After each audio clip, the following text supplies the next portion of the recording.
The mirror in the abandoned house had been there for decades, covered in dust and grime, its glass clouded with time and neglect. No one else dared to go near it anymore, but 17-year-old Lily had always been curious, especially since her grandmother's stories of a city beyond ours, where everything was just a mirror's reflection of what we knew, seemed impossible. Still, the house had called to Lily since she was a child, and the idea that maybe, just maybe, she could glimpse that alternate reality had become a strange obsession. One murky afternoon, as the sun cast long shadows through the broken windows, Lily crept inside the decrepit structure. The air was thick with the scent of mold and old wood. Her flashlight beam danced across the walls, finally settling on the mirror's surface. It was cracked now, spiderweb veins twisting across the glass, but Lily reached out and brushed her hand over it, hesitant but driven by a strange compulsion. Suddenly, the glass flickered, a brief shimmer, and then, to her astonishment, Lily saw something different in the reflection.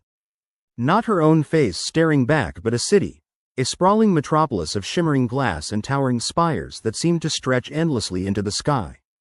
The streets below bustled with life, pedestrians hastening past in a blur, and strange vehicles glided silently along the roads. More than curiosity seized her.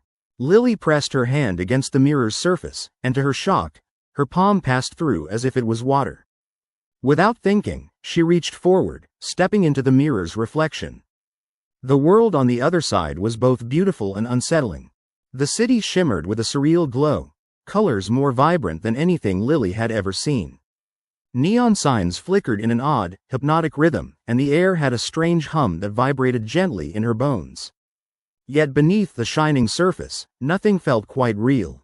Shadows lurked in alleys where no light reached, and the people, if they could be called that, looked too perfect, their faces devoid of genuine emotion. Lily's footsteps echoed strangely as she moved, the pavement beneath her feet made of a glossy material that felt slippery and cold.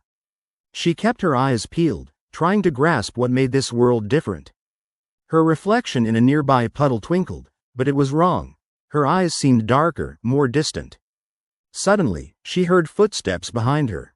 Turning sharply, she saw a figure approaching, tall, slender, with pale skin that glowed faintly and eyes like shards of icy blue glass. Its face was blank, expressionless, yet somehow beckoning. "You shouldn't be here," it said, voice eerily monotone. "This place, it's not meant for you." Fear prickled at her skin. "Who are you? What is this place?" The figure tilted its head. "This is the reflection of what you desire, an alternate reality.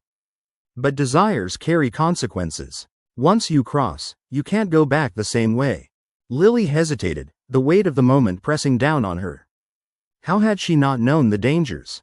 Based on her grandmother's stories, she had thought this was just a myth, a terrifying tale to scare children. Now she was standing on the edge of something much darker. "I want to leave," she said, voice trembling. The figure nodded, mechanical and slow. "There is a way. But you must pay a price." Suddenly, the world twisted, the glow flickering as shadows lengthened around her. The figure's face contorted into a sinister smile. "To return, you must give a piece of yourself, your memories, your feelings, your very essence. Otherwise, you become a part of this city, an eternal mirror's echo." Lily's heart pounded. Terror and desperation flooded her mind. She knew, some instinct told her, that if she stayed, she might become something unrecognizable, a ghost haunting this shimmering prison. But to leave, she'd have to sacrifice parts of herself, parts she wasn't ready to give. I need to think," she stammered, backing away. The figure's smile widened. "The choice is yours. But time is limited." Lily turned and fled through the labyrinthine streets, the glow fading behind her. She reached the mirror's edge, trying to remember what her grandmother had said, that the mirror only reflected what one secretly wished for, and that crossing into the alternate reality was a trap, an illusion of perfection that demanded a terrible toll. Back in the house, she reached out and grasped the mirror's frame, pulling herself back into her world. The house returned to its silent, decayed state. She stood there for long minutes, trembling and breathless, the image of that city burned into her mind. But something was different. As she looked into her reflection, her eyes carried a faint, icy blue gleam. A shiver ran down her spine. She knew deep down that some part of her had been altered, stolen away in that strange mirror world. From that day on, Lily felt an unshakable pull towards the mirror. Sometimes, late at night, she'd catch glimpses of that shimmering city. It flickered in puddles, reflected in windows. She wondered if it was just her imagination, or if a part of her still lingered there, trapped behind that glass barrier. And she wondered if, someday, she might return, if she dared, knowing what might await her. For in that alternate reality, beauty was just a mask hiding the darkness beneath, and the mirror was both a portal and a prison, forever waiting for another soul to step through.